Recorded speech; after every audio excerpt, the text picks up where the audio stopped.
ভাইয়া আপনাদের দোকানে কি বই খাতা কিনেন? হ ভাই কিনি ভাই। তাহলে নেন ভাই, আমি এগুলো বিক্রি করে দিব।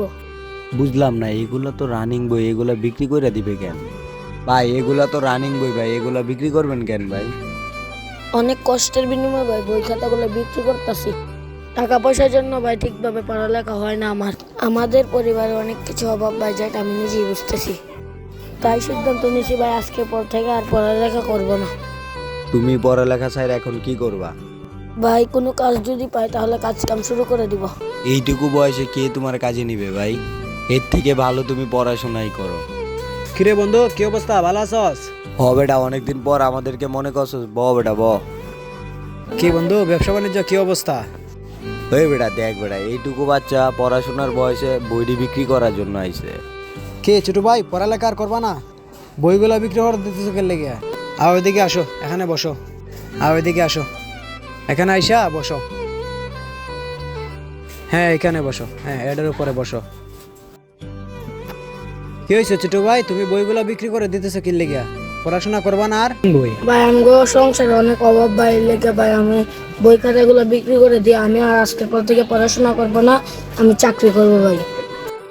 দেখো ছোট ভাই, তোমার যেই বয়স সেই বয়সে তুমি পড়ালেখা করবা, ঠিক আছে? খেলাধুলা করবা, খেলাধুলার পাশাপাশি পড়ালেখা করবা, ঠিক আছে?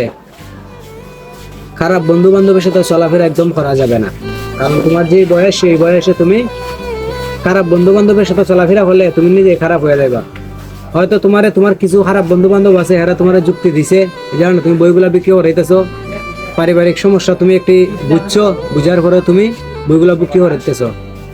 তো ভাই এগুলা বিক্রি না হলে তুমি সুন্দর করে পড়ালেখা করো, তোমার আগামী দিনের ভবিষ্যৎ তুমি নষ্ট করতে দিও না।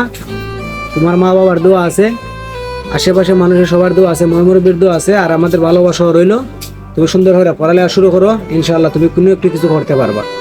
এটাই দোয়া রইলো তোমার প্রতি। যাও তুমি সুন্দর করে পড়ালেখা করো, যাও। ভাই আজকের পর থেকে আর আমি পড়ালেখা ছাড়বো না ভাই। আমি বন্ধু বান্ধবের পাল্লাই পড়ে আমি বইগুলো বিক্রি করে দিছি ভাই। ভাই আমার ভুল হয়েছে ভাই, আমি আর জীবনে এরকম করবো না ভাই। ভাই আমার বইগুলো আমার দিয়ে দেন, আজকের পর থেকে আমি সুন্দর করে পড়ালেখা করবো ভাই। আসলে একটা কথা বলি ভাই, ছেলে মেয়েদেরকে পড়াশোনার বয়সে পারিবারিক সমস্যা কখনোই বলবেন না, কারণ তারা এগুলো যদি শুনে তাদের পড়ালেখায় মন বসে না।